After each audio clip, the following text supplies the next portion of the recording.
حیض سے پاکیزگی حاصل کرنے کے بعد اگر خاکی یعنی براؤن یا زرد یعنی یلوش پانی خارج ہو تو دوبارہ غسل کرنے کی ضرورت نہیں۔ ان ام عطیہ رضی اللہ عنہا قالت كنا لا نعد القدرة والصفرة بعد الطہر شیئا، رواہ ابو داود۔ حضرت ام عطیہ رضی اللہ عنہا فرماتی ہیں حیض سے پاکیزگی حاصل کرنے کے بعد خاکی یا زرد رنگ کے پانی کو ہم کوئی اہمیت نہیں دیتی تھی۔ اسے ابو داؤد نے روایت کیا، یعنی آپ اپنے مقررہ ایام پر پاک ہو گئی، نہائی، نماز پڑھی، اور پھر کچھ گھنٹے گزرنے کے بعد یوں معلوم ہوا کہ یلوش ڈسچارج پھر ہوا ہے تو اس کو کنسیڈر کرنے کی ضرورت نہیں، اب دوبارہ نہانے کے لیے زحمت نہ کرے۔ حیض سے پاکیزگی حاصل کرنے کے لیے بیجا اجلت اور بیجا تاخیر دونوں سے کام نہیں لینا چاہیے۔ بیجا اجلت کا کیا مطلب ہے کہ انڈیو جلدی، یعنی ہے کب پاک ہوگی، کہیں نماز نہ چلی جائے، کہیں روزہ نہ چلا جائے، اچھا نہا لیا، پھر دیکھا کہ ابھی تو نہیں پاک ہوئے، پھر نماز چھوڑ دی، پھر روزہ توڑ دیا، پھر نہا لیا، تو یہ کھیل نہیں بنانا چاہیے اس کو۔ اسی طرح بیجا تاخیر کے پاک بھی ہو چکے ہیں لیکن نہائی نہیں رہے، محض سستی کے مارے کہ اچھا ایک دو نمازیں اور چھوڑ لیں، آرام کر لیں، تو ایسا نہیں کرنا چاہیے۔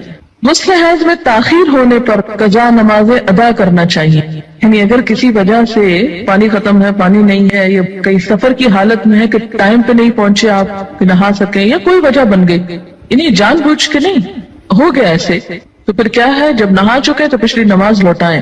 كن النساء يبعثن إلى عائشة رضي الله عنها بالدرجة فيها الكرس فيها السفرة فتقول لا تعجلن حتى ترين القصة البيضاء تريد بذلك الطهر من الحيضة، رواہ البخاری۔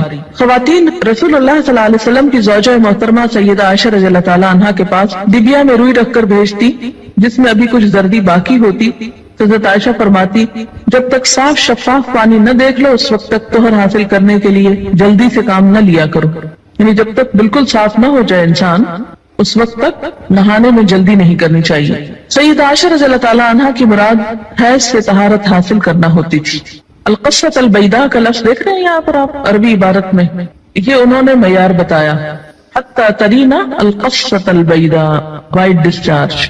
قتادہ سے روایت ہے کہ انس ابن مالک رضی اللہ تعالی عنہ نے ان سے حدیث بیان کی کہ ام سلیم رضی اللہ تعالی عنہا نے رسول اللہ صلی اللہ علیہ وسلم سے پوچھا اگر عورت خواب میں دیکھے وہ جو مرد دیکھتا ہے، آپ نے فرمایا جب عورت ایسا دیکھے تو غسل کرے۔ ام سلمہ رضی اللہ تعالی عنہا نے کہا کہ مجھے شرم آئی، میں نے کہا ایسا کیا ہوتا ہے، یعنی عورت کو بھی احتلام ہوتا ہے؟ رسول اللہ صلی اللہ علیہ وسلم نے فرمایا بے شک ایسا ہوتا ہے، ورنہ بچہ عورت کے مشابہ کیوں کر ہوتا ہے؟ آپ نے فرمایا مرد کا نطفہ سفید اور گاڑھا ہوتا ہے جبکہ عورت کا نطفہ پتلا اور زرد ہوتا ہے، دونوں میں سے جو بھی غالب آ جائے بچہ اسی کے مشابہ پیدا ہوتا ہے۔ اسے مسلم نے روایت کیا ہے۔ منی خارج ہونے پر غسل واجب ہو جاتا ہے۔ غسل جنابت میں پہلے دونوں ہاتھ دھونے چاہیے، پھر طہارت حاصل کر کے وضو کرنا چاہیے۔ عن عائشہ رضی اللہ عنہا ان رسول اللہ صلی اللہ علیہ وسلم كان اذا اغتسل من الجنابة بدأ فغسل يديه قبل ان يدخل يده في الاناء ثم تودأ مثل وضوئه للصلاة، رواہ مسلم۔ حضرت عائشہ رضی اللہ تعالی عنہا سے روایت ہے کہ رسول اللہ صلی اللہ علیہ وسلم جب غسل جنابت کرتے تو برتن میں ہاتھ ڈالنے سے پہلے دونوں ہاتھ دھوتے، پھر نماز کی طرح وضو کرتے، پھر غسل فرماتے۔ اسے مسلم نے روایت کیا ہے۔ غسل جنابت کا مسنون طریقہ یہ ہے۔ عن عائشہ رضی اللہ عنہا قالت کان رسول اللہ صلی اللہ علیہ وسلم اذا اغتسل من الجنابة يبدأ ويغسل يديه ثم يفرغ بيمينه على شماله فيغسل فرجه ثم يتودأ وضوءه للصلاة ثم يأخذ الماء فيدخل أصابعه في أصول الشعر حتى إذا رأى أن قد استبرأ ثم حفن على رأسه 3 حفنات ثم أفاض على سائر جسده ثم غسل رجليه، متفق علیہ۔ حضرت عائشہ رضی اللہ تعالی عنہا سے روایت ہے کہ جب رسول اللہ صلی اللہ علیہ وسلم غسل جنابت فرماتے تو پہلے اپنے دونوں ہاتھوں کو دھوتے، پھر دائیں ہاتھ سے بائیں ہاتھ پر پانی ڈال کر استنجا کرتے، یعنی استنجا کے لیے بایاں ہاتھ استعمال کرنا چاہیے جبکہ پانی دائیں ہاتھ سے ڈالنا چاہیے، پھر نماز کی طرح کا وضو کرتے۔ اس کے بعد ہاتھوں کی انگلیوں سے سر کے بالوں کی جڑوں کو پانی سے تر کرتے، یعنی پورے سر کی سکن اور بالوں کی جڑیں اچھی طرح ویٹ ہونی چاہیے، دھلنی چاہیے۔ 3 لپ پانی سر میں ڈالتے، یعنی 3 times ایٹ لیسٹ سر پہ پانی پور کرتے، اور پھر سارے بدن پر پانی بہا دیتے۔ آخر میں پھر پاؤں دھوتے۔ اسے بخاری اور مسلم نے روایت کیا ہے۔ پاؤں دھونے کی حکمت کیا ہے؟ اس لیے کہ کچی زمین ہوتی تھی اور نہاتے وقت پانی جب زمین پہ پڑتا تو چھینٹے دوبارہ پاؤں پنڈلیوں تک آ جاتے، تو اس سے آخر میں پھر پاؤں دھو لیتے اور مکمل طور پر پاک ہو جاتے۔ قال ابن عباس رضی اللہ عنہما تغتسل وتصلی ولو ساعة من النهار ويأتيها زوجها اذا صلت الصلاة اعظم، رواہ البخاری۔ حضرت عبداللہ بن عباس رضی اللہ تعالیٰ عنہما فرماتے، یہ دونوں اب صحابیوں کے فتوے ہیں کہ مستحاضہ حسب عادت ایام حیض کے بعد غسل کر کے نماز پڑھے۔ مستحاضہ کون ہوتی؟ حیض کے علاوہ جو بلیڈنگ ہوتی ہے بیماری کے طور پر، وہ استحاضہ کہلاتی ہے۔ ان سارا مہینہ سپاٹنگ ہوتی رہتی ہے، تو اس میں کیا ہے کہ جو حیض کے ایام ہیں جن میں بلیڈنگ فرق ہو جاتی ہے، اچھا تھکنس ہے یا اس کی اور علامات معلوم ہوتی ہیں، یا اس بیماری کے شروع ہونے سے پہلے ایام حیض کی جو ڈیٹس تھی یا جو عادت تھی اس کے مطابق نہا لے اور باقی دنوں میں نماز پڑھتی رہے، خواہ سپاٹنگ ہوتی ہے۔ حضرت عبداللہ بن عباس فرماتے ہیں کہ مستحاضہ غسل کر کے نماز پڑھے خواہ ان کی ایک گھڑی باقی ہو، مثلاً سورج غروب ہونے میں 5 منٹ ہے اور اب وہ نہا کر نکلی تو پڑھے اثر۔ جب عورت نماز ادا کر چکے تو پھر شوہر اپنی بیوی سے صحبت کر سکتا ہے، کیونکہ نماز افضل ہے، اسے بخاری نے روایت کیا ہے۔ حائضہ پاکیزگی کی حالت میں جس نماز کے اول یا آخر وقت میں سے ایک مکمل رکعت ادا کرنے کا وقت پالے، اس وقت کی قضا نماز اسے ادا کرنی چاہیے۔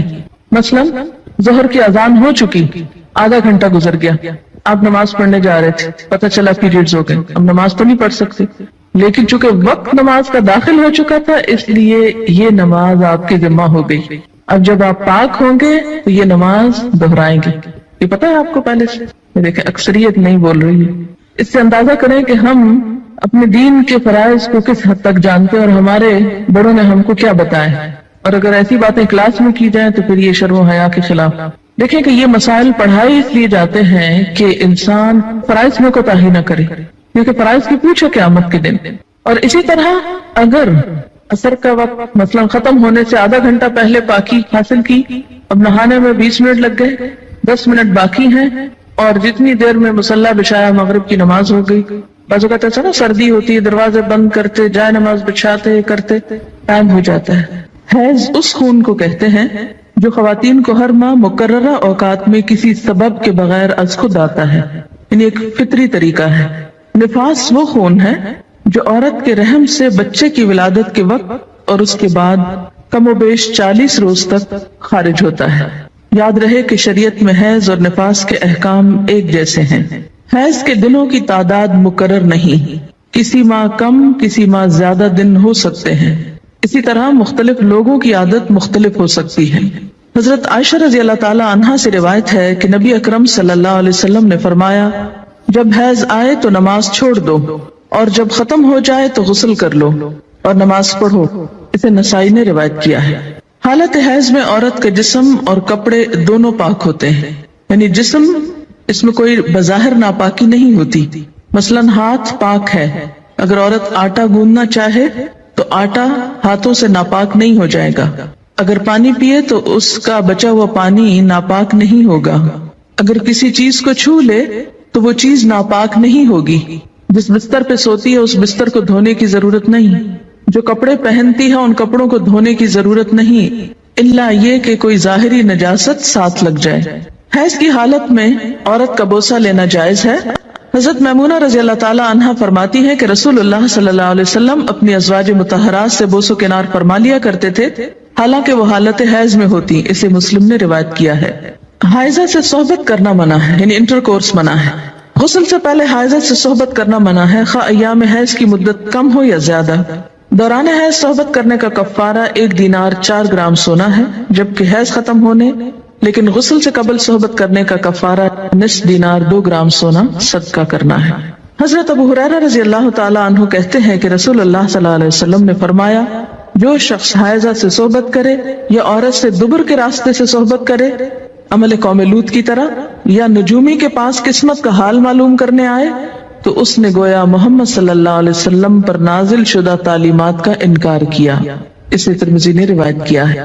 حضرت عبداللہ بن عباس رضی اللہ تعالی عنہ سے روایت ہے کہ رسول اللہ صلی اللہ علیہ وسلم نے غسل حیض سے قبل اپنی بیوی سے صحبت کرنے والے آدمی کے بارے میں فرمایا کہ وہ 1 دینار 4 گرام سونا یا نصف دینار 2 گرام صدقہ کرے۔ اسے ابو داؤد نے روایت کیا ہے۔ اس سے دراصل عورت کے حقوق کو پروٹیکٹ کیا گیا ہے، کیونکہ عورت اس حالت میں بیماری کے زیادہ قریب ہوتی ہے صحت کی نسبت، اور کئی قسم کی میڈیکل کمپلیکیشنز کا بھی احتمال ہو سکتا ہے دونوں کے لیے، اس لیے منع کیا گیا۔ اور صدقہ اس لیے رکھا جاتا ہے تاکہ انسان اس ڈر سے کہ پیسے جائیں گے، کیونکہ پیسے کا جانا زیادہ تکلیف دہ ہوتا ہے بعض اوقات، یا پینلٹی یا جرمانہ یا فائن کہہ لیں، تو اس لیے یہ ایک طرح سے روکنے کا سبب بنایا گیا۔ حائضہ طواف کے علاوہ باقی سارے مناسک حج ادا کر سکتی ہے۔ باقی مناسک حج کیا ہے؟ مثلا احرام پہننا، اسی طرح عرفات جانا، منا جانا، کنکریاں مارنا، یہ تمام چیزیں درست ہیں، لیکن طواف نہیں ہو سکتا۔ شروع میں صحیح ہو سکتی تھی، لیکن چونکہ اب وہ مسجد کا حصہ ہو گئی ہے، اس لیے صحیح کرنا بھی درست نہیں۔ حائضہ نماز پڑھ سکتی ہے، نہ روزہ رکھ سکتی ہے، یعنی نہ نماز پڑھ سکتی ہے نہ روزہ رکھ سکتی۔ تو اب کتنی چیزیں منع ہو گئی؟ طواف، نماز، روزہ۔ حیض شروع ہوتے ہی روزہ ختم ہو جاتا ہے، خواہ سورج غروب ہونے سے 1 لمحہ ہی پہلے کیوں نہ آئے۔ حیض کی وجہ سے روزہ ختم ہونے کے بعد کھانا پینا جائز ہے، البتہ روزہ کی قضا ضروری ہے۔ حائضہ کے لیے روزہ کی قضا ہے، نماز کی نہیں۔ ہمارے یہاں عام طور پر یہ خیال پایا جاتا ہے نا کہ اگر پیریڈز آ بھی جائیں تو روزہ نہیں توڑنا چاہیے اور کچھ کھانا پینا نہیں چاہیے، اس دن کا ہو جاتا ہے۔ یہ خیال غلط ہے۔ دوسرا یہ کہ یہ کہا جاتا ہے کہ چلیں اگر نہیں کھائے پیئیں گے تو روزے کا ثواب مل جائے گا، ایسی بھی کوئی بات کہیں نہیں لکھی ہوئی۔ جب روزہ ہوا ہی نہیں تو ثواب کائے کا ملا؟ ناپاک حالت میں روزہ رکھنے کا یہ ثواب ہے یا الٹا گناہ ہے؟ یعنی ناپاکی میں کس نے روزہ رکھنے کو کہا؟ اور جب روزہ ہی نہیں تو کھانا پینا کیوں حرام کر لیا اپنے اوپر؟ یہ دین میں خود ساختہ پابندیاں ہیں۔ بہت سے لوگ بسا اوقات عورتوں کو پرووک کرتے ہیں یہ کہہ کر دیکھو اسلام نے تمہارے ساتھ کیسی زیادتی کی، اور اسلام میں تو عورت کو کوئی حیثیت ہی نہیں دی گئی، اس کے دین میں بھی نقص بتایا گیا۔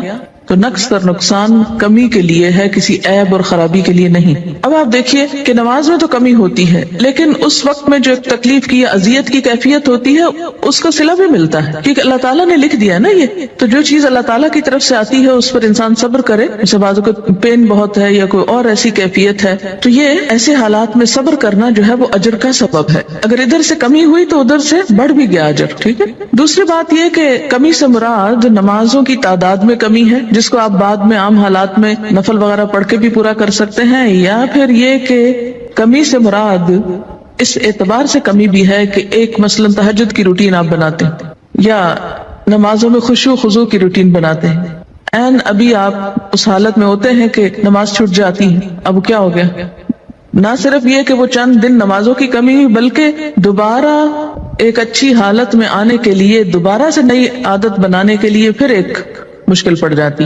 تو بعض اوقات لوگ نماز ہی چھوڑ دیتے ہیں، وہ مشکل عادت پڑنے لگتی ہے کہ چھٹی ہو جاتی ہے، اور چھٹی ہوتے ہی پھر چھٹی کر لی جاتی ہے ساتھ۔ تو یہ ایک انسانی نفسیات بھی ہے۔ اس سے پھر دین میں پیچھے رہنے کا اندیشہ ہوتا ہے۔ یہ بتا کے الارم کیا گیا ہے، نہ کہ کوئی عیب بتانا مقصود ہے۔ کہ اگر آپ کو یہ بتایا جائے کہ آپ کے بزنس میں یا فلاں چیز میں کمی ہو جاتی ہے اس چیز سے، تو آپ کیا سوچتے ہیں؟ بزنس چھوڑ دو، کام ہی چھوڑ دو؟ نہیں، آپ سوچتے ہیں اچھا اس کمی کو پھر اور کہاں سے پورا کروں۔ کسی بھی چیز میں جب کسی بھی چیز کی کمی کا سبب بنتا ہے اور اس کو بتایا جاتا ہے یہ کمی ہونے لگی ہے، مثلا اگر کسی کو بتایا جائے کہ مارکیٹ میں فلاں پروڈکٹ نہیں آ رہی ہے جس کی وجہ سے فلاں کی سیل پر اثر پڑ جائے گا اور ایک دم کمی ہوگی، بزنس ڈاؤن ہوگا، تو انسان مایوس ہو کے بیٹھ نہیں جاتا، بلکہ کچھ اور سٹرگل شروع کرتا ہے کہ کسی اور طریقے سے کمی پوری کی جائے۔ تو یہاں بھی جب یہ بتایا گیا کہ میں نقصان دین ہے، تو اس کا مطلب یہ ہے کہ اس کمی کو کسی اور طریقے سے پورا کیا جائے، یہ ایک خیرخواہی بھی ہو سکتی ہے۔ اگر کوئی عورت رمضان میں فجر کی اذان سے پہلے حیض سے پاک ہو جائے اور غسل کا وقت نہ ہو تو پہلے روزہ رکھ کر بعد میں غسل کر سکتی، لیکن اگر اذان کے بعد پاکی ہوئی ہے، یعنی بعد میں بھی سپاٹ لگا ہے اور سورج نکلنے کے بعد آپ پاک ہو رہے ہیں اور نہا رہے ہیں اور روزہ آپ صبح سے رکھ چکے ہیں، تو وہ روزہ نہیں ہوتا۔ کپڑے پر حیض کے خون کا داغ لگ جائے تو اتنی جگہ دھو کر اسی کپڑے پر نماز ادا کی جا سکتی ہے۔ حائضہ کے لیے مسجد میں ٹھہرنا جائز نہیں، البتہ گزر سکتی ہے۔ حالت حیض میں جائے نماز کو ہاتھ لگانا، جائے نماز پر بیٹھنا، ذکر کرنا اور تسبیح اور تحلیل نیز دعا وغیرہ کرنا جائز ہے۔ یہ بعض اوقات لوگ تسبیح نہیں اٹھاتے یا جائے نماز نہیں اٹھاتے، تو یہ بات درست نہیں۔ حضرت ام عطیہ رضی اللہ تعالی عنہا سے روایت ہے کہ رسول اللہ صلی اللہ علیہ وسلم نے حکم دیا کہ دونوں عیدوں کے دن ہم حیض والی اور پردہ نشین یعنی تمام عورتوں کو عیدگاہ لائیں تاکہ وہ مسلمانوں کے ساتھ نماز اور دعا میں شرکت کریں، البتہ حیض والی عورتیں نماز نہ پڑھیں۔ اسے بخاری اور مسلم نے روایت کیا ہے۔ عید کے موقع پر نماز کے لیے سب کو نکلنے کا حکم دیا گیا، جس میں حیض والی اور پردہ نشین عورتوں کو بھی کہا گیا کہ نکلیں، جو کبھی نہیں نکلتی وہ بھی نکلیں تاکہ مسلمانوں کے ساتھ نماز اور دعا میں شرکت کریں، البتہ حیض والی عورتیں نماز نہ پڑھیں۔ تو اس سے کیا پتہ چلتا ہے کہ عیدگاہ تک جانا، وہاں بیٹھنا اور دعا میں شریک ہونا ایسی عورتوں کے لیے بھی جائز ہے۔ حیض کا خون نہ لگے تو حائضہ کے کپڑے پاک رہتے ہیں جنہیں دھوئے بغیر نماز پڑھی جا سکتی۔ حائضہ کا دوپٹہ یا چادر اوڑھ کر دوسری عورت نماز پڑھ سکتی۔ حیض سے پاکیزگی حاصل کرنے کے بعد اگر خاکی یعنی براؤن یا زرد یعنی یلوش پانی خارج ہو تو دوبارہ غسل کرنے کی ضرورت نہیں۔ حیض سے پاکیزگی حاصل کرنے کے لیے بے جا عجلت اور بے جا تاخیر دونوں سے کام نہیں لینا چاہیے۔ بے جا عجلت کا کیا مطلب ہے کہ انڈیو جلدی، یعنی ہے کب پاک ہوگی، کہیں نماز نہ چلی جائے، کہیں روزہ نہ چلا جائے، اچھا نہا لی، پھر دیکھا کہ ابھی تو نہیں پاک ہوئے، پھر نماز چھوڑ دی، پھر روزہ توڑ دیا، پھر نہا لیا، تو یہ کھیل نہیں بنانا چاہیے اس کو۔ اسی طرح بے جا تاخیر کے پاک بھی ہو چکے ہیں لیکن نہا ہی نہیں رہے، محض سستی کے مارے کہ اچھا ایک دو نمازیں اور چھوڑ لیں، آرام کر لیں، تو ایسا نہیں کرنا چاہیے۔ غسل حیض میں تاخیر ہونے پر قضا نمازیں ادا کرنا چاہیے، یعنی اگر کسی وجہ سے پانی ختم ہے، پانی نہیں ہے، یا کئی سفر کی حالت میں ہے کہ ٹائم پہ نہیں پہنچے آپ کہ نہا سکیں، یا کوئی وجہ بن گئی، یعنی جان بوجھ کے نہیں ہو گیا ایسے، تو پھر کیا ہے، جب نہا چکے تو پچھلی نماز لوٹائیں۔ مستحاضہ حسب عادت ایام حیض کے بعد غسل کر کے نماز پڑھیں۔ مستحاضہ کون ہوتی؟ حیض کے علاوہ جو بلیڈنگ ہوتی ہے بیماری کے طور پر، وہ استحاضہ کہلاتی ہے، یعنی سارا مہینہ سپاٹنگ ہوتی رہتی ہے۔ تو اس میں کیا ہے کہ جو حیض کے ایام ہیں جن میں بلیڈنگ فرق ہو جاتی ہے، مثلا تھکنس ہے یا اس کی اور علامات معلوم ہوتی ہیں، یا اس بیماری کے شروع ہونے سے پہلے ایام حیض کی جو ڈیٹس تھی یا جو عادت تھی اس کے مطابق نہا لے اور باقی دنوں میں نماز پڑھتی رہے، خواہ سپاٹنگ ہوتی ہے۔ حضرت عبداللہ بن عباس فرماتے ہیں کہ مستحاضہ غسل کر کے نماز پڑھے خواہ ان کی ایک گھڑی باقی ہو، مثلاً سورج غروب ہونے میں 5 منٹ ہے اور اب وہ نہا کر نکلی تو پڑھے اثر۔ جب عورت نماز ادا کر چکے تو پھر شوہر اپنی بیوی سے صحبت کر سکتا ہے کیونکہ نماز افضل ہے، اسے بخاری نے روایت کیا ہے۔ حائضہ پاکیزگی کی حالت میں جس نماز کے اول یا آخر وقت میں سے ایک مکمل رکعت ادا کرنے کا وقت پالے، اس وقت کی قضا نماز اسے ادا کرنی چاہیے۔ مثلاً ظہر کی اذان ہو چکی، آدھا گھنٹہ گزر گیا، آپ نماز پڑھنے جا رہے تھے، پتہ چلا پیریڈز ہو گئے، اب نماز تو نہیں پڑھ سکتے، لیکن چونکہ وقت نماز کا داخل ہو چکا تھا اس لیے یہ نماز آپ کی ذمہ ہو گئی۔ اب جب آپ پاک ہوں گے تو یہ نماز دہرائیں گے۔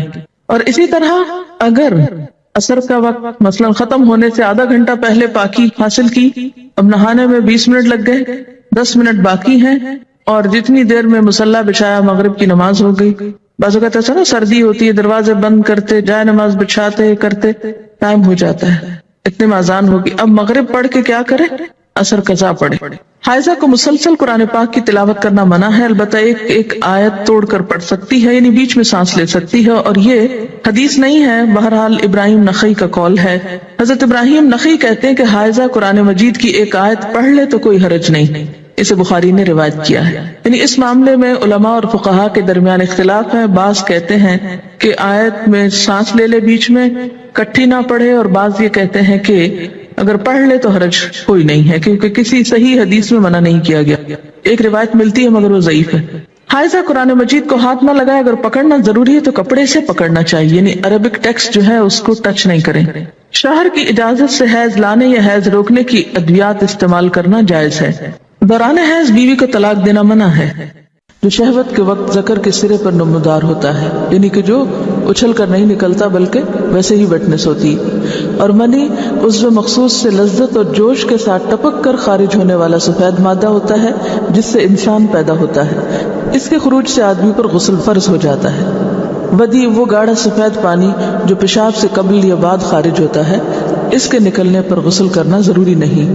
کہ اسی طرح لکوریا بھی اس میں آ جاتا ہے. جن عورتوں کو سفید رطوبت یعنی لکوریا کی شکایت ہوتی ہے اس سے بھی غسل لازم نہیں ہوتا، حسب معمول نمازیں ادا کرنی چاہیے. لکوریا کا جو سیکریشن ہے اگر وہ کپڑے پر لگ جائے تو اسی طرح چلو بھر پانی سے اس کو صاف کر لینا چاہیے. حائضہ کو چھونا اور اس کے ساتھ کھانا جائز ہے. حضرت انس رضی اللہ عنہ روایت کرتے ہیں کہ جب عورت حیض سے ہوتی تو یہودی اس کے ساتھ کھاتے پیتے نہیں تھے، تو رسول اللہ صلی اللہ علیہ وسلم نے فرمایا حائضہ سے ہر کام کرو سوائے جماع کے. یعنی حائضہ سے کھانا پینا، اٹھنا بیٹھنا، ملنا جلنا، اسے چھونا، بوس و کنار وغیرہ سب جائز ہے سوائے مجامت کے. حضرت عائشہ روایت کرتی ہیں کہ رسول اللہ صلی اللہ علیہ وسلم مجھے حالت حیض میں ازار باندھنے کا حکم دیتے سو میں ازار باندھتی. آپ مجھے گلے لگاتے اور میں حیض والی ہوتی. حضرت عائشہ سے روایت ہے کہ نبی صلی اللہ علیہ وسلم نے مسجد میں اپنی اعتکاف گاہ سے مجھے بوریا پکڑانے کا حکم دیا. رگ، بوریا کیا ہوتا ہے؟ رگ یعنی کپڑے کا پیس، یہ جائے نماز جیسے ہوتی. میں نے کہا میں حائضہ ہوں. آپ نے فرمایا تیرا حیض تیرے ہاتھ میں نہیں ہے. اور اس حدیث سے لا علمی کی بنا پر آج تک لوگ تسبیح کو ہاتھ نہیں لگانا، جائے نماز کو ہاتھ نہیں لگانا، جائے نماز پہ بیٹھنا نہیں، اور اگر حالت حیض میں کوئی کپڑے پہنے تو دوبارہ نہیں پہن کے نماز ان میں پڑھنی، یا یہ کہ بستر کی چادریں وغیرہ دھونا ہے، یا اور بہت سے تردد کیے جاتے ہیں. تو یہ سب خود ساختہ باتیں ہیں، ان کی کچھ حقیقت نہیں. حضرت عائشہ سے روایت ہے کہ نبی صلی اللہ علیہ وسلم میری گود کو تکیہ بنا کر قرآن حکیم کی تلاوت کرتے تھے حالانکہ میں حائضہ ہوتی. اب یہاں بھی آپ دیکھیے بہت سی خواتین پوچھتی ہیں کہ کیا ہم اس حالت میں قرآن کی مجلس میں شریک ہو سکتے ہیں یا نہیں، وہاں بیٹھ سکتے ہیں یا نہیں. تو آپ دیکھیے کہ آپ صلی اللہ علیہ وسلم حضرت عائشہ کی گود میں سر رکھ کے قرآن پڑھتے جبکہ حضرت عائشہ حیض سے ہوتی. اذا جلس بین شعبها الاربع ومس الختان الختان فقد وجب الغسل. جب مرد عورت کی 4 شاخوں کے درمیان بیٹھ جائے اور اس کا محل ختنہ عورت کے محل ختنہ کے ساتھ مس کرے تو غسل واجب ہو جاتا ہے. تو مسئلہ یہ ثابت ہوا کہ صرف دخول پر ہی مرد اور عورت جنبی ہو جاتے ہیں اور ان پہ غسل واجب ہو جاتا ہے، انزال یعنی منی کا نکلنا شرط نہیں. جنابت کے احکام. وجوب غسل کی حالت کو حالت جنابت کہتے ہیں. وجوب غسل یعنی جب غسل واجب ہو جاتا ہے تو اس حالت کو جنابت کہتے ہیں. جنابت کا لفظ جم سے، جم پہلو کو کہتے ہیں، بچنا. مندرجہ ذیل 4 حالتوں میں مسلمان مرد اور عورت پر غسل کرنا فرض ہو جاتا ہے. نمبر 1 جوش کے ساتھ منی خارج ہونے کے بعد، اس میں احتلام بھی داخل ہے، یعنی کوئی ایسا خواب آئے یا ویسے. نمبر 2 صحبت کے بعد یعنی سیکشول انٹرکورس کے بعد. نمبر 3 حیض کے بعد. نمبر 4 نفاس کے بعد یعنی بچے کی پیدائش کے بعد. اس میں یاد رکھیے کہ بہت سے لوگ پوچھتے ہیں کہ اگر خواتین اگر انٹرنل چیک اپ کرواتی ہیں تو کیا اس سے غسل واجب ہوتا؟ تو کوئی غسل واجب نہیں ہوتا جب تک کہ ان 4 چیزوں میں سے کوئی چیز نہ ہو. اس میں یاد رکھیے کہ بہت سے لوگ پوچھتے ہیں کہ اگر خواتین اگر انٹرنل چیک اپ کرواتی ہیں تو کیا اس سے غسل واجب ہوتا؟ تو کوئی غسل واجب نہیں ہوتا جب تک کہ ان 4 چیزوں میں سے کوئی چیز نہ ہو. صرف منی خارج ہونے سے بات نہیں بلکہ جوش کے ساتھ منی خارج ہونے کے بعد غسل واجب ہوتا ہے. رسول اللہ صلی اللہ علیہ وسلم نے فرمایا جب تم عورت کی 4 شاخوں کے درمیان بیٹھ کر صحبت کرو تو تم پر غسل واجب ہو گیا اگرچہ منی نہ نکلے.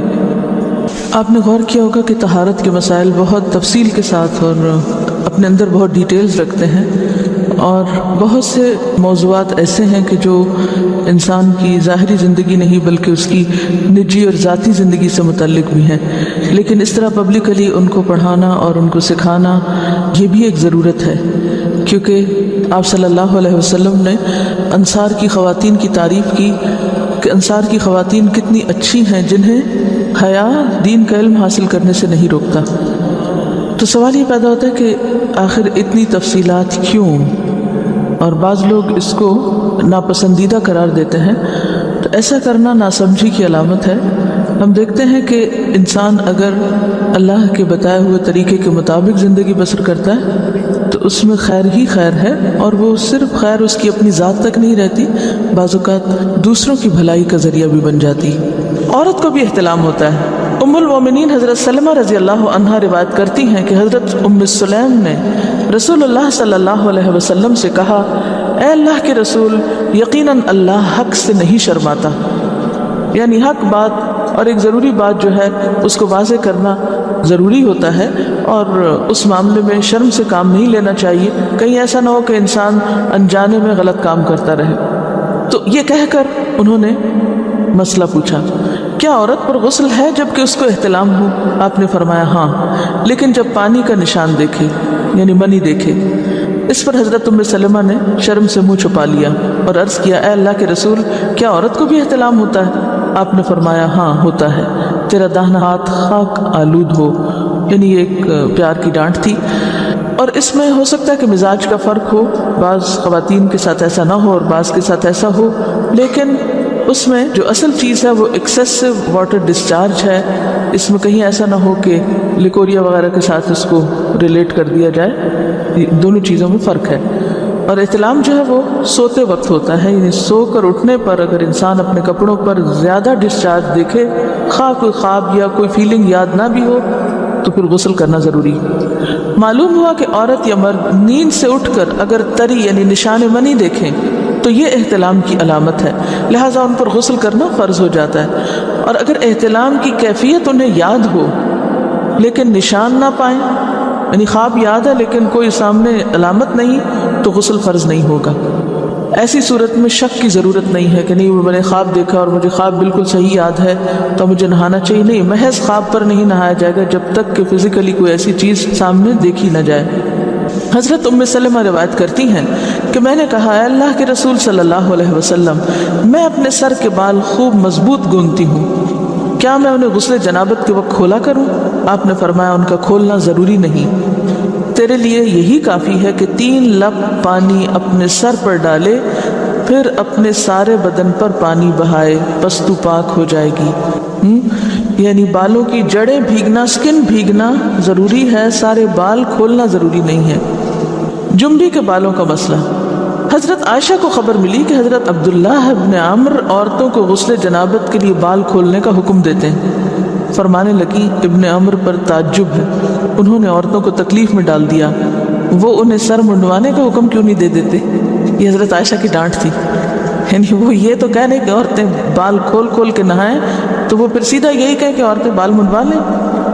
میں اور رسول اللہ صلی اللہ علیہ وسلم ایک ہی برتن میں غسل کرتے، اور میں اپنے بال کھولے بغیر سر پر 3 چلو سے زیادہ پانی نہیں ڈالتی تھی۔ معلوم ہوا کہ غسل جنابت کے لیے بال کھولنے کی ضرورت نہیں، مگر یہ حکم صرف غسل جنابت کا ہے، غسل حیض کے لیے بالوں کا کھولنا ضروری ہے کیونکہ وہ مہینے میں ایک دفعہ۔ حضرت عائشہ سے روایت ہے کہ انہیں رسول اللہ صلی اللہ علیہ وسلم نے غسل حیض کے لیے فرمایا، اپنے بال کھولو اور غسل کرو۔ اس میں آپ دیکھیے کہ دونوں چیزوں میں فرق کیوں ہے، دونوں کی نوعیت فرق ہے، اور حیض جو ہے وہ ایک نجاست کی کیفیت بھی ہے نا، قل ہو اذی، اس کے بعد نہانا اور نہا کر خوشبو لگانا خاص طور پر اس کا سارا حکم آتا ہے، لیکن غسل جنابت میں نجاست کی وہ کیفیت نہیں ہے، یعنی حیض کا خون اور منی جو ہے ان دونوں کے حکم میں بھی فرق ہے، ٹھیک ہے نا۔ بعض علماء کے خیال میں جو منی ہے اٹ سیلف وہ ناپاک چیز نہیں ہے، اگر کسی کپڑے وغیرہ کو لگ گئی تو وہ کپڑا ناپاک نہیں، اگر اس کو خشک ہونے پر کھرچ کے صاف کر دیا جائے تو کپڑا صاف ہو جائے گا، لیکن خون حیض پر آپ صلی اللہ علیہ وسلم نے کیا فرمایا، چٹکیوں سے مل مل کے اس کو صاف کر کے دھوئے، تو ان دونوں میں بھی فرق ہے، لہٰذا ان دونوں کے بعد نہانے کے حکم میں بھی فرق ہے، ایک میں بال کھولے جائیں گے اور بال بھی دھوئے جائیں گے اور بالوں کی جڑیں بھی دھوئی جائیں گی، جبکہ دوسرے عام غسل جنابت میں بال کھولنا اور پورے بال دھونا شرط نہیں۔ بہت سے بچے ایسی جن کی شادی ہوتی ہے اور اس کے بعد انہیں ان مسائل کا پتہ نہیں ہوتا، یا تو بے شرم کے مارے نہاتی نہیں، یا نہاتی ہیں تو پھر وہ پورے بال دھو دھو کے سکھانے میں اور ان چیزوں میں اتنا وقت ضائع کر دیتی ہیں کہ پھر بعضوں کا شوہر کی نافرمانی اور آپس کے تعلقات میں ٹینشن، لوگوں کا خوف۔ تو اگر دین کا صحیح مسئلہ پتہ ہو تو انسان ان تمام مشقتوں سے بچ جاتا ہے اور ایک نارمل روٹین کی لائف گزار سکتا ہے۔ تو اس میں کیا صرف 3 کپ پانی، 3 لپ پانی، یعنی 3 دفعہ کیونکہ اگر ایک دفعہ ڈالنے سے پوری طرح نہیں بھیگا، آپ یہ بھی کر سکتے ٹیپ کے آگے سر کر کے تو ساری اسکن جو ہے سر کی اس کو آپ گیلا کر لیں، پیچھے سے بال جو ہیں اگر لمبے ہیں تو ان کو ایک طرف کر دیں تاکہ پورے بال نہ دھونے پڑے، نہ سکھانے پڑے اور نہ خشک کرنے پڑے، اور باقی جسم پہ پانی بہا لیں۔ دوسری صورت یہ ہے کہ مگ میں پانی لے کے تو اس کو آپ تھوڑا تھوڑا کر کے پورے کو ایک دفعہ کریں، پھر اس کے بعد دوبارہ کریں اور تیسری دفعہ رول کر کے بالوں کو پیچھے سے شاور کیپ ڈال لیں اور باقی جسم پھر دھو لیں۔ شاور کیپ سے کیا ہوتا ہے عام طور پر کہ پیچھے کے جو سارے لمبے بال ہیں پھر وہ نیچے گر کے گیلے نہیں ہوتے، وہ آپ کے سر پہ ٹک جاتے ہیں. تو سر کی اسکن دھوئیں اور بالوں کو جوڑے کی شکل میں باندھ کے اوپر شاور کیپ پہن کے پھر باقی جسم کو اچھی طرح دھو لیں.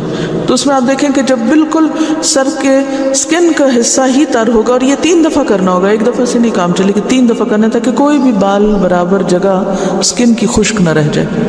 تو اس سے کیا ہوگا کہ جتنا کم بال گیلے ہوں گے اتنی کم دیر میں ان کو خشک بھی کیا جا سکتا ہے اور کسی بھی مشقت کے بغیر انسان نماز پڑھ سکتا ہے. الحیض والنفاس، حیض اور نفاس کے مسائل. حیض کا لغوی معنی ہوتا ہے کسی چیز کا بہنا اور جاری ہونا. اسی سے لفظ حوض ہے. حوض جس میں پانی جاری ہوتا ہے یا بہتا ہے. شرعی اصطلاح میں حیض اس خون کو کہتے ہیں جو خواتین کو ہر ماہ مقررہ اوقات میں کسی سبب کے بغیر از خود آتا ہے، یعنی ایک فطری طریقہ ہے. نفاس وہ خون ہے جو عورت کے رحم سے بچے کی ولادت کے وقت اور اس کے بعد کم و بیش 40 روز تک خارج ہوتا ہے. یاد رہے کہ شریعت میں حیض اور نفاس کے احکام ایک جیسے ہیں. حیض کے دنوں کی تعداد مقرر نہیں، کسی ماہ کم کسی ماہ زیادہ دن ہو سکتے ہیں. اسی طرح مختلف لوگوں کی عادت مختلف ہو سکتی ہے. حیض کی ابتدا ہر ماہ ایک ہی تاریخ پر ہونا ضروری نہیں، کسی ماہ دیر سے اور کسی ماہ جلدی ابتدا ہو سکتی ہے. مدت حیض ہر خاتون کے لیے الگ الگ ہو سکتی ہے. حیض شروع ہونے اور ختم ہونے کی عمر آب و ہوا اور خواتین کے حالات کے پیش نظر ہر ملک میں مختلف ہو سکتی ہے. ان عائشہ رضی اللہ عنہا ان النبی صلی اللہ علیہ وسلم قال اذا اقبلت الحیضۃ فاترک الصلاۃ واذا ادبرت فاغتسلی. رواہ النسائی. حضرت عائشہ رضی اللہ تعالی عنہا سے روایت ہے کہ نبی اکرم صلی اللہ علیہ وسلم نے فرمایا جب حیض آئے تو نماز چھوڑ دو اور جب ختم ہو جائے تو غسل کر لو اور نماز پڑھو. اسے نسائی نے روایت کیا ہے. وَإِذَا أَدْبَرَتْ فَاغْتَسِلِي جو ہے حدیث کے الفاظ میں تو صرف نہانے تک کی بات ہے، لیکن چونکہ شروع میں چھوڑنے کی بات ہے تو اس لیے مکمل یہ بات جبھی ہوتی ہے وضاحت کے ساتھ کہ نماز پھر سے شروع کر دی جائے. تو اس سے کیا پتہ چلتا ہے جب حیض آئے اور جب ختم ہو جائے. تو جب کا مطلب کیا ہے کہ ہر ایک کی عادت مختلف ہو سکتی ہے. حالت حیض میں عورت کا جسم اور کپڑے دونوں پاک ہوتے ہیں، یعنی جسم اس میں کوئی بظاہر ناپاکی نہیں ہوتی. مثلا ہاتھ پاک ہے، اگر عورت آٹا گوندنا چاہے تو آٹا ہاتھوں سے ناپاک نہیں ہو جائے گا. اگر پانی پیے تو اس کا بچا ہوا پانی ناپاک نہیں ہوگا. اگر کسی چیز کو چھو لے تو وہ چیز ناپاک نہیں ہوگی. مثلا وہ زمین پہ چل پھر رہی ہے تو زمین دھونے کی ضرورت نہیں. اگر کسی دیوار کو ہاتھ لگاتی ہے تو دیوار دھونے کی ضرورت نہیں. جس بستر پہ سوتی ہے اس بستر کو دھونے کی ضرورت نہیں. جو کپڑے پہنتی ہے ان کپڑوں کو دھونے کی ضرورت نہیں، الا یہ کہ کوئی ظاہری نجاست ساتھ لگ جائے. حائضہ کے ہاتھوں کا کھانا، کسی کا کنگھی کرنا اور اس کا جھوٹا کھانا یہ جائز ہے. ان عائشہ رضی اللہ عنہا قالت كنت اشرب وانا حائض ثم اناوله النبي صلی اللہ علیہ وسلم فيضع فاه على موضع فيه فيشرب واتعرق العرق وانا حائض ثم اناوله النبي صلی اللہ علیہ وسلم فيضع فاه على موضع فيه. رواہ مسلم. حضرت عائشہ رضی اللہ تعالی عنہا فرماتی ہیں کہ میں حیض کی حالت میں پانی پیتی اور برتن نبی صلی اللہ علیہ وسلم کو دے دیتی. آپ برتن سے اسی جگہ منہ رکھ کر پانی پیتے جہاں سے میں نے منہ رکھ کر پانی پیا ہوتا. اور بتانا کیا مقصود ہے اس حدیث کو بیان کر کے کہ حائضہ عورت کے لعاب دہن میں بھی کوئی ناپاکی نہیں ہوتی. اسی طرح ہڈی سے گوشت کھا کر نبی صلی اللہ علیہ وسلم کو دیتی تو آپ اسی جگہ سے کھاتے جہاں سے میں نے کھایا ہوتا. اسے مسلم نے روایت کیا ہے. اس سے یہ بھی پتہ چلتا ہے کہ عورت کا بچا ہوا کھانا یا پینا کسی مردانگی کے خلاف نہیں، یہ کسی شان کے خلاف نہیں. اللہ کے رسول صلی اللہ علیہ وسلم کی مثال اسی وجہ سے دی گئی کہ کوئی دوسرا خود کو اس سے برتر نہ سمجھے. اگر ویسے کسی کا دل نہ مانتا ہو تو اور بات ہے، لیکن عورت نہ تو ناپاک چیز ہے نہ حقیر چیز ہے کہ جس کے ساتھ ایسا معاملہ کیا جائے. ان عائشہ رضی اللہ عنہا قالت كنت اغسل رأس رسول اللہ صلی اللہ علیہ وسلم وانا حائض. رواہ مسلم. حضرت عائشہ رضی اللہ تعالی عنہا فرماتی ہیں کہ میں حالت حیض میں رسول اللہ صلی اللہ علیہ وسلم کا سر دھویا کرتی تھی. اسے مسلم نے روایت کیا ہے. ان عائشہ رضی اللہ عنہا قالت کان رسول اللہ صلی اللہ علیہ وسلم یتکئ فی حجری وانا حائض فیقرأ القرآن. رواہ مسلم. حضرت عائشہ رضی اللہ تعالی عنہا فرماتی ہے کہ رسول اللہ صلی اللہ علیہ وسلم میری گود میں تکیہ لگا کر قرآن پاک کی تلاوت فرماتے حالانکہ میں حالت حیض میں ہوتی. اسے مسلم نے روایت کیا ہے. ان عائشہ رضی اللہ عنہا انہا قالت کان رسول اللہ صلی اللہ علیہ وسلم یدنی الی رأسہ وانا فی حجرتی فأرجل رأسه وأنا حائض رواہ مسلم۔ حضرت عائشہ رضی اللہ تعالیٰ عنہ فرماتی ہیں کہ رسول اللہ صلی اللہ علیہ وسلم مسجد میں بیٹھے بیٹھے اپنا سر میرے نزدیک کرتے جبکہ میں اپنے حجرے میں ہوتی، کیونکہ مسجد اور حجرے کے درمیان کوئی خاص فاصلہ نہیں تھا، بس ایک چھوٹی سی پارٹیشن تھی، پردہ جیسے لٹکا ہو، جبکہ میں اپنے حجرے میں ہوتی اور آپ صلی اللہ علیہ وسلم کے سر میں حالت حیض میں کنگھی کر دیا کرتی۔ اسے مسلم نے روایت کیا ہے۔ اس سے کیا پتہ چلتا ہے، جہاں یہ تمام امور کی وضاحت کی گئی کہ حالت حیض میں عورت کو ہاتھ لگانا یا عورت کا وائس ورثہ شوہر کو ہاتھ لگانا یا بچوں کو یا کسی بھی انسان سے مصافحہ کرنا، تو یہ سب چیزیں جو ہیں یہ جائز ہیں۔ بظاہر یہ ایک نارمل حالت ہے، ایسے ہی ہے جیسے کسی کا وضو نہ ہو اور وہ سب کام کرتا پھرے تو نماز تو نہیں پڑھ سکتا، لیکن اس کا باقی جسم بظاہر ناپاکی نہ ہو تو کوئی ناپاک نہیں ہوا کرتا۔ اس سے گن کھانا یا اس سے نفرت کرنا یا اسے اچھوت سمجھ لینا یہ اسلام میں نہیں ہے۔ دوسری چیز یہاں سے یہ پتہ چلتی ہے کہ ایک شوہر اور بیوی کے باہمی تعلقات کیسے ہونے چاہیے اور دونوں کے درمیان باہم اعتماد اور قریبی تعلق کی کیسی فضا ہے۔ حیض کی حالت میں عورت کا بوسہ لینا جائز ہے۔ ان میمونہ رضی اللہ عنہا قالت کان رسول اللہ صلی اللہ علیہ وسلم یباشر نساءه فوق الازار وهن حید رواہ مسلم۔ حضرت میمونہ رضی اللہ تعالی عنہا فرماتی ہیں کہ رسول اللہ صلی اللہ علیہ وسلم اپنی ازواج مطہرات سے بوس و کنار فرما لیا کرتے تھے حالانکہ وہ حالت حیض میں ہوتی۔ اسے مسلم نے روایت کیا ہے۔ حالت حیض میں عورت سے نفرت کرنا یا کھانے پینے کا علیحدہ اہتمام کرنا ناجائز ہے، درست نہیں، کیونکہ ویسے بھی اس حالت میں ہارمونل چینج کی وجہ سے عورت کے اندر سٹیبلٹی نہیں ہوتی، بسا اوقات چھوٹی چھوٹی بات پر ناگواری اور دل چھوٹا کرنا اور آنسو بہانا ان دنوں میں عموماً بڑھ جاتی ہے ایسی کیفیت، تو اس میں اگر اس کو بالکل ہی ایک طرف پھینک دیا جائے تو اس سے ازدواجی تعلقات جو ہیں متاثر ہو سکتے ہیں۔ یعنی اس حالت میں عورت صحت کی نسبت بیماری سے قریب تر ہوتی، اور جب بھی کوئی شخص بیماری کی حالت میں یا بیماری سے قریب تر ہو تو وہ زیادہ کیئر، اٹینشن اور محبت کا طلبگار ہوتا ہے۔ اس لیے ان حالات میں عورت سے بالکل بے نیاز ہو جانا، بے پرواہ ہو جانا، اس سے کوئی تعلق نہ رکھنا، یہ اسلام کی تعلیمات اور اسپرٹ کے خلاف ہے۔ اسی طرح مختلف لوگوں کی عادت مختلف ہو سکتی ہے۔ حضرت عائشہ رضی اللہ تعالی عنہا سے روایت ہے کہ نبی اکرم صلی اللہ علیہ وسلم نے فرمایا، جب حیض آئے تو نماز چھوڑ دو اور جب ختم ہو جائے تو غسل کر لو اور نماز پڑھو۔ اسے نسائی نے روایت کیا ہے۔ حالت حیض میں عورت کا جسم اور کپڑے دونوں پاک ہوتے ہیں، یعنی جسم اس میں کوئی بظاہر ناپاکی نہیں ہوتی۔ مثلا ہاتھ پاک ہے، اگر عورت آٹا گوندنا چاہے تو آٹا ہاتھوں سے ناپاک نہیں ہو جائے گا۔ اگر پانی پیے تو اس کا بچا ہوا پانی ناپاک نہیں ہوگا۔ اگر کسی چیز کو چھو لے تو وہ چیز ناپاک نہیں ہوگی۔ جس بستر پہ سوتی ہے اس بستر کو دھونے کی ضرورت نہیں، جو کپڑے پہنتی ہے ان کپڑوں کو دھونے کی ضرورت نہیں، الا یہ کہ کوئی ظاہری نجاست ساتھ لگ جائے۔ حیض کی حالت میں عورت کا بوسہ لینا جائز ہے۔ حضرت میمونہ رضی اللہ تعالی عنہا فرماتی ہے کہ رسول اللہ صلی اللہ علیہ وسلم اپنی ازواج مطہرات سے بوس و کنار فرما لیا کرتے تھے حالانکہ وہ حالت حیض میں ہوتی۔ اسے مسلم نے روایت کیا ہے۔ حائضہ سے صحبت کرنا منع ہے، یعنی انٹر کورس منع ہے۔ غسل سے پہلے حائضہ سے صحبت کرنا منع ہے، خواہ ایام حیض کی مدت کم ہو یا زیادہ۔ دوران حیض صحبت کرنے کا کفارہ 1 دینار 4 گرام سونا ہے، جبکہ حیض ختم ہونے لیکن غسل سے قبل صحبت کرنے کا کفارہ نصف دینار 2 گرام سونا صدقہ کرنا ہے۔ حضرت ابو ہریرہ رضی اللہ تعالی عنہ کہتے ہیں کہ رسول اللہ صلی اللہ علیہ وسلم نے فرمایا، جو شخص حائضہ سے صحبت کرے یا عورت سے دبر کے راستے سے صحبت کرے، عمل قوم لوط کی طرح، یا نجومی کے پاس قسمت کا حال معلوم کرنے آئے، تو اس نے گویا محمد صلی اللہ علیہ وسلم پر نازل شدہ تعلیمات کا انکار کیا۔ اسے ترمذی نے روایت کیا ہے۔ حضرت عبداللہ بن عباس رضی اللہ تعالی عنہ سے روایت ہے کہ رسول اللہ صلی اللہ علیہ وسلم نے غسل حیض سے قبل اپنی بیوی سے صحبت کرنے والے آدمی کے بارے میں فرمایا کہ وہ 1 دینار 4 گرام سونا یا نصف دینار 2 گرام صدقہ کرے۔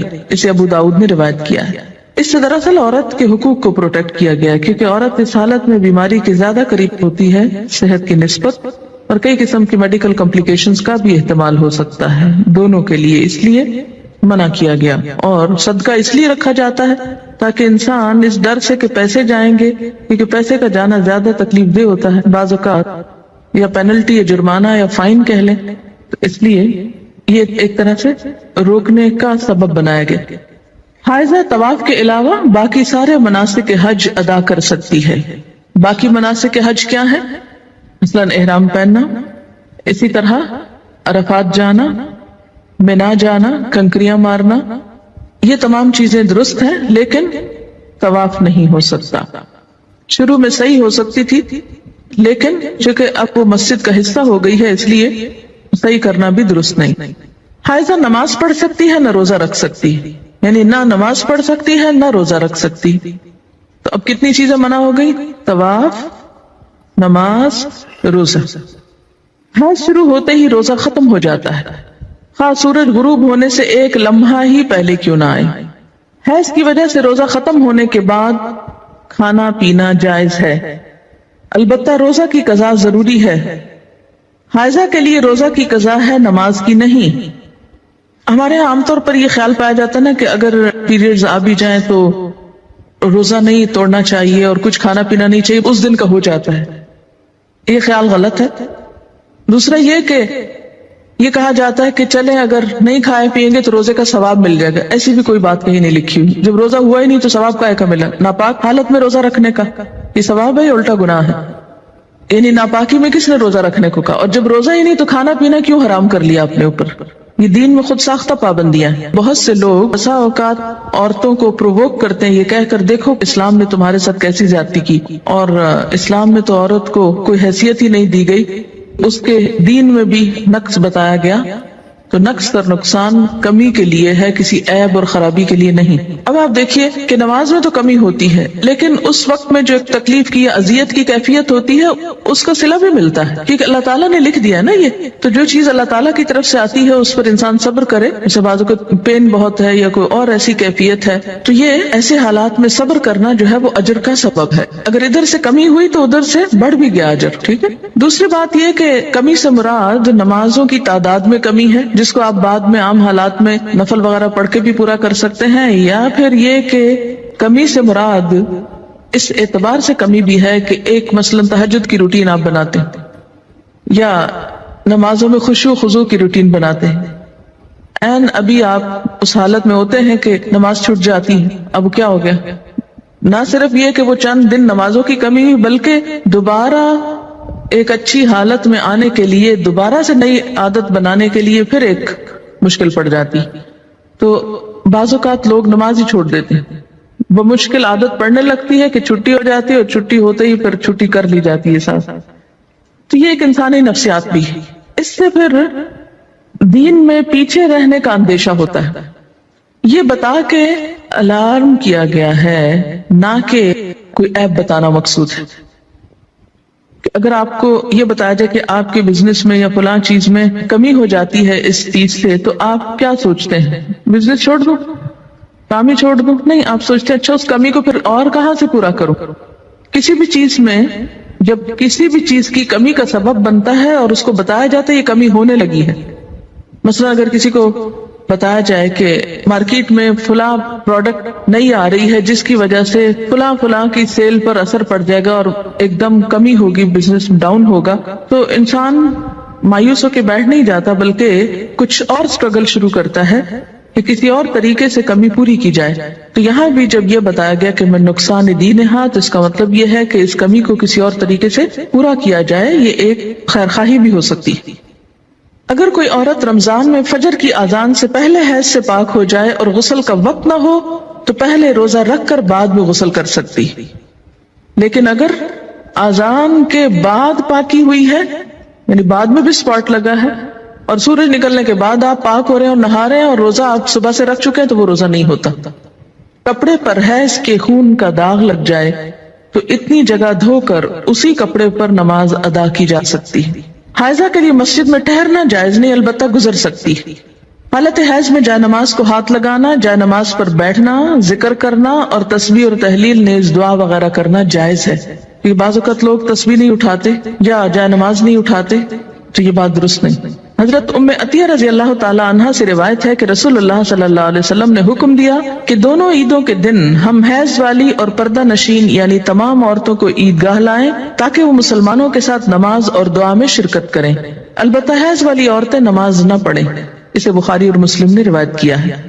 عید کے موقع پر نماز کے لیے سب کو نکلنے کا حکم دیا گیا، جس میں حیض والی اور پردہ نشین عورتوں کو بھی کہا گیا کہ نکلیں. جو کبھی نہیں نکلتی وہ بھی نکلیں تاکہ مسلمانوں کے ساتھ نماز اور دعا میں شرکت کریں۔ البتہ حیض والی عورتیں نماز نہ پڑھیں۔